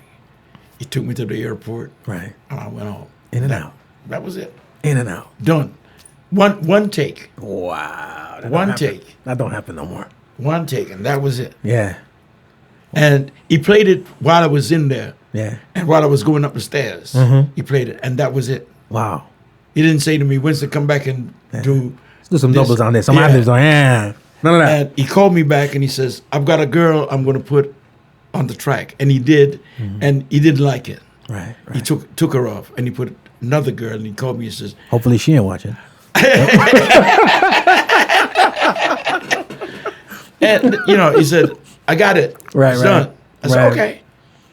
Didn't hear from him again. Well, we speak to each other quite frequently, but didn't mention the track until he called me and he says, I finished the track. I'm going to send it to you. Right. And I played it for you. I was blown away, man. Wow. So was I. The funniest thing is that I put it on my Facebook, and this dude called me. I think he called me from New York, and he said, "What year did you record that song?" Because it has that classic. And I said, I recorded it last year. Right. And he said, no, man, that must have been recorded about 20 years ago. That was a Spinner's original, right? Yeah. Yeah. I said, no, I recorded this just 7-8 months ago. He said, no, man, you must have recorded it at least 20 years ago. I said, okay. He said so. And that's what I mean when I say it maintains a classic originality to it, which is probably why he would assume that. Right. Because it's not changed. It's the reggae version. Right. But the vocals on it, you know what I mean? It's got that, the way you sing, the way you put it down, you could tell that, you're tenured in what you're doing. And there's an ease to which it flows. Right. Now, I also play a lot the instrumental version of it by Dwight Pinkney. Dwight Pinkney. Called the Cobra Man Bounce. Yep. Now I'm just putting 1 and 1 and 2 and 2 and 3 and 3 together to see that the Cobra Man, the whole title, comes from you. Yeah. Talk to me about how you get that name. Well, I was saying to my wife and my nephew, we shouldn't be advertising, but we're in the Red Lobsters this afternoon having lunch, and I said we were talking about how our parents used to whoop us, the real Jamaican style, right? The real thing. Whoop! We about get something to cry for. Yep. So we're talking about that, and I said I started working when I was 7 years old, and my niece looked at me. She said, "What?" I said, yeah. I used to be a contortionist. And there used to be a traveling show in Jamaica called Bim and Bam. And in the part of, they had a show called Eating in the Barnyard. Right. And in a segment of the show was a nightclub scene. Right. Where they had some dancers, Sparky and Pluggy. You had Margarita, which was Margarita Mafood, which was Don Drummond's wife. Right, right. And she's the one he murdered.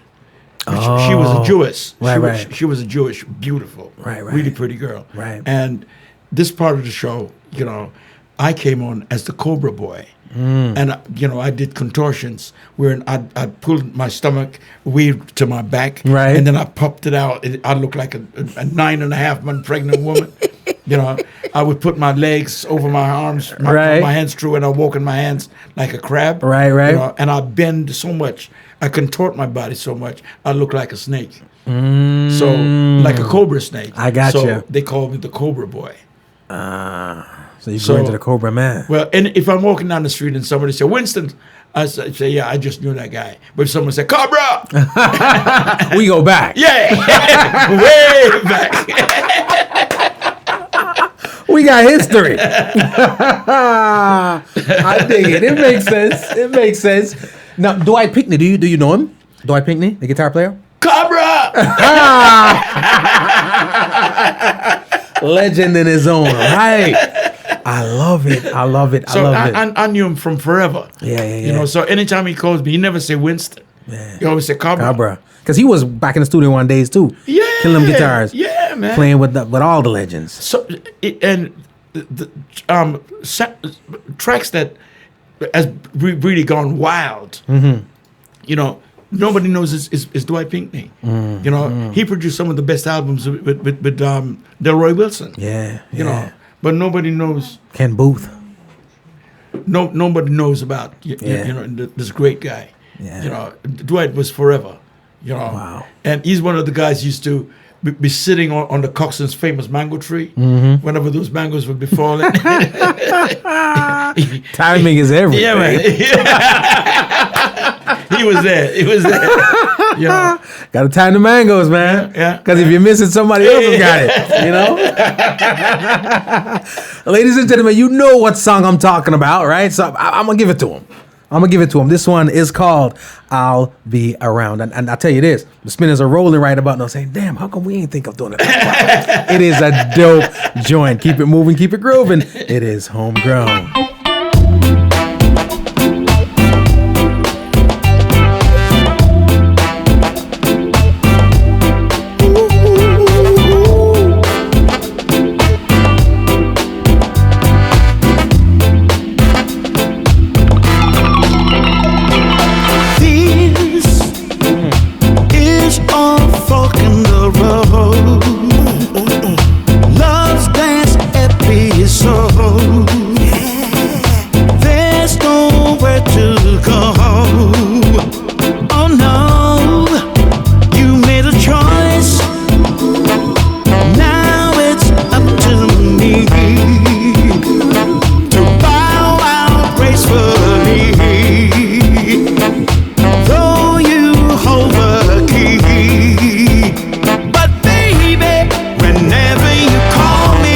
I've never played this song once, and I'm not starting today. Got to take it from the top, ladies and gentlemen. It's called I'll Be Around. Make sure you go ahead and get this one added to your collection, all right? iTunes, Spotify, TuneIn, Google Play, iHeartRadio, wherever you get music from, it is there. Go ahead and get it. I want to see it on the Billboard charts, all right? Go get it. This is a fork in the road. Love's dance episode. There's nowhere to go. Oh no, you made a choice. Now it's up to me to bow out gracefully. Though you hold the key, but baby,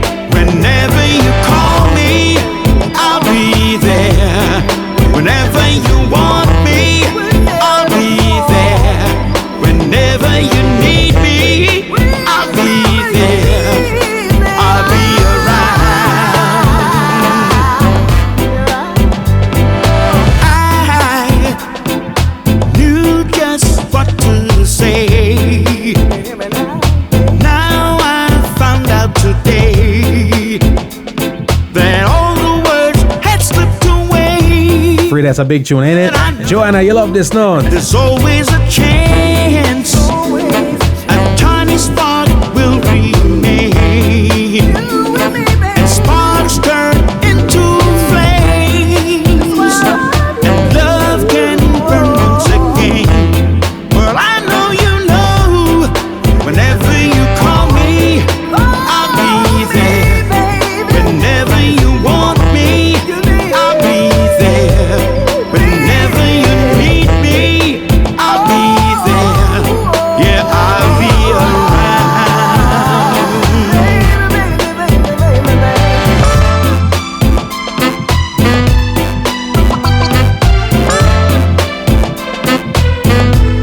Go get it, y'all. Go get it. It's a big one. One of my faves for 2019, I can't lie. Call me on the phone. I'll never, never, ever, ever leave you alone. I'll be there. Oh, girl, I'll be around. It's a big tune, ladies and gentlemen. Ladies and gentlemen, there's stories behind this that, when I tell you, say, and I can hear that, you know what I mean? I can hear the connection to it. Yeah, man. You know, so she's loving this one. I know she is. She's loving this one. I know she is. You know what I mean? She talking to some other people right now, talking about, that's my song.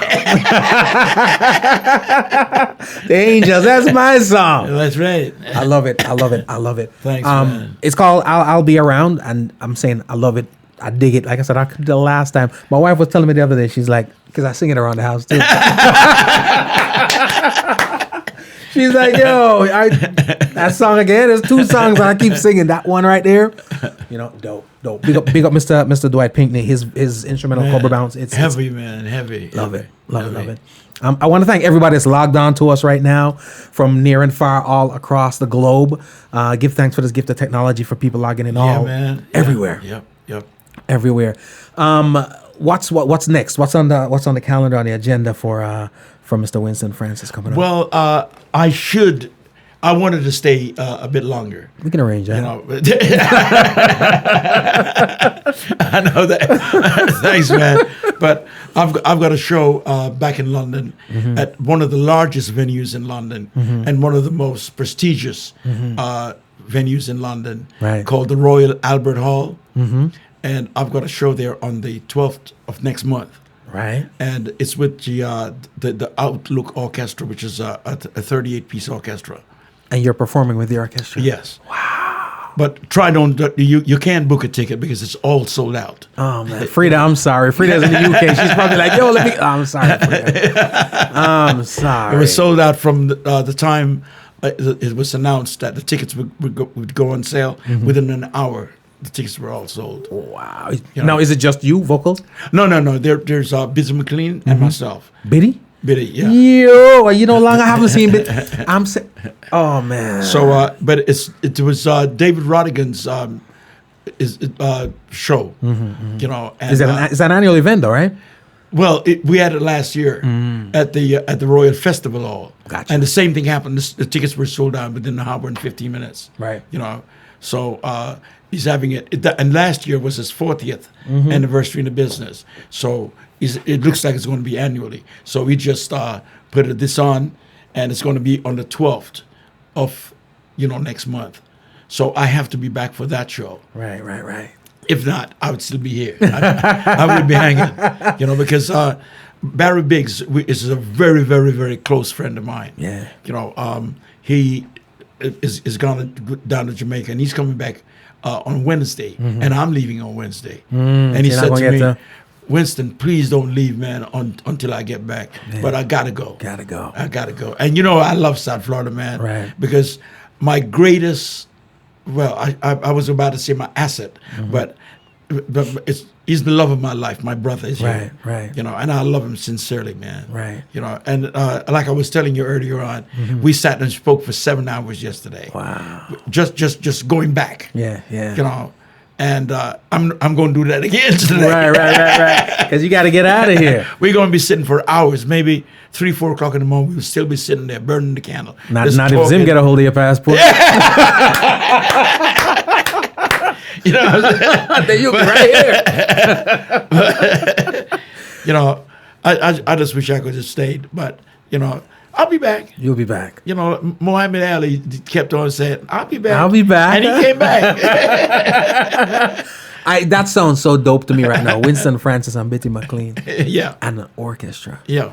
That's good. You're recorded. That's going to be recorded, right? Oh yeah, DVD oh, yeah. kind of vibe, Okay. right? Yeah, if you go online, you can see last year's performance. You know, David Rodigan Outlook Orchestra with Winston Francis, Betty McLean, and Tipper Irie.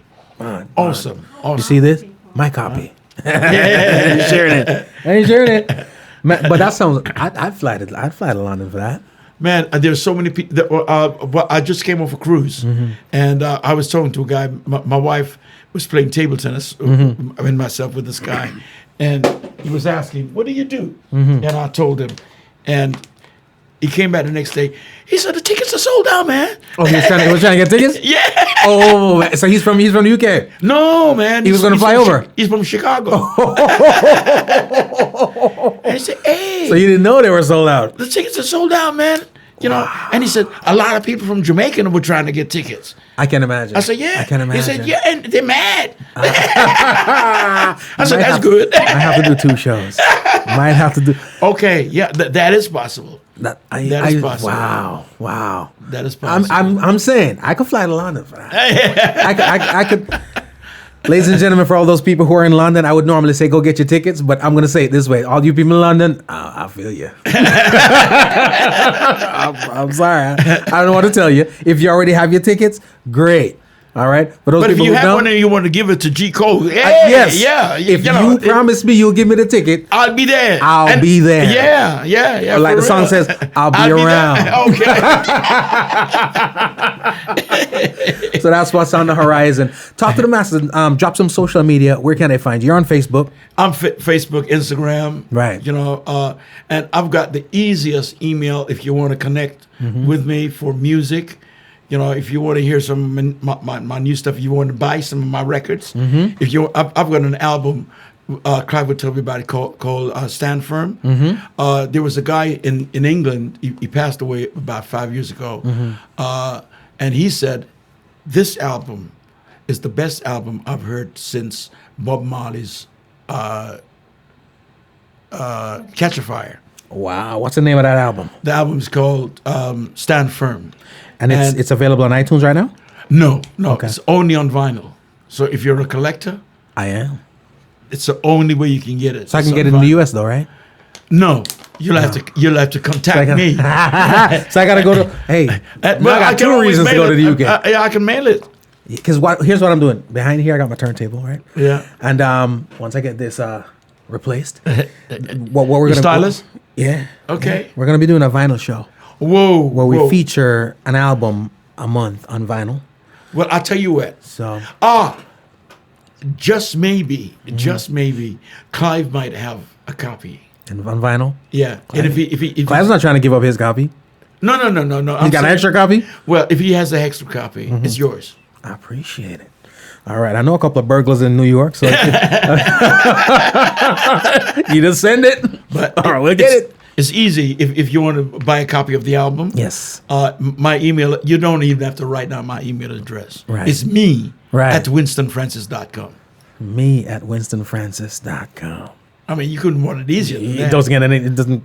It does not. Anything easier than that is an app. You have to type anything in. Ladies and gentlemen, let me say this on behalf of the listeners, on behalf of myself, on behalf of all the fans of yours out there that's been following you all these years. I thank you so much. Thank you, sir. Thank you very Pleasure much. is Thank you for mine. having me. It is all mine. Thanks for passing through, blessing us up. Thank you so much for the years of music, the catalog, and the new joints. Because I'm telling you that this song right here it is my song. Thank you, sir. Thank you know? so much. My pleasure. We got a lot of people on here. Leroy showing love. Clive's on here. Roy. So many people. Frida. Like I mentioned. My bad. Sorry. I know you're in the UK, but you're gonna have to stream it. You have to figure something else out. Nads. Thank you so much. Bev. She says, and she's an hour away from London. All right. Wow. She's gonna miss that one. Wow. This is a lot of people right now that's a little upset, including that lady that Clyde took off the track. and put somebody else on. You know what I mean? But it is what it is. It is what it is. Right on. I want to thank you all so much also for joining us, for sticking and staying with us. Right. It's been indeed a pleasure. This episode goes up on a podcast real soon. What day is today? Today is the 25th. Generally, we put up 2 episodes per month. It's going to be 3. All right. Thank you so much. No, my pleasure, because there's so many people across the globe that need to hear. And for those people who are always logged into the podcast, again, it's available on iTunes, Spotify, TuneIn, Stitcher, Google Play, iHeartRadio, wherever it is that you listen. We are there. Pleasure again. Thank you, sir. Thank you so much. Mr. Cole, my namesake. Billy Cole, G Cole. It's my uncle, all right? Don't question me. All right? Don't question me. It's my unks. All right? Joanna Marie, again, everybody, we got to get out of here, all right? Keep it moving, keep it grooving. It is Homegrown.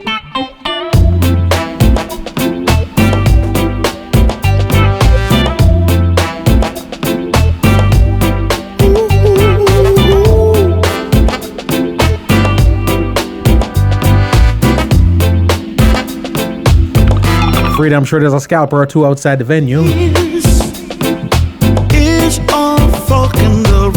Somebody will sell you their ticket. Double price, but hey. There's nowhere to go. Oh no, you made a choice. Now it's up to me. Hope, thanks for joining us as always. How gracefully, though you hold the key. But baby, whenever you call me, I'll be there. Whenever you want me, I'll be there. Today's episode also comes to you courtesy of the Alpha Institute, also known as the Alpha Boys School, and their March for Music Education to benefit the Alpha Institute. To support, go to marchformusiced.org, MARCH for MUSICED.org.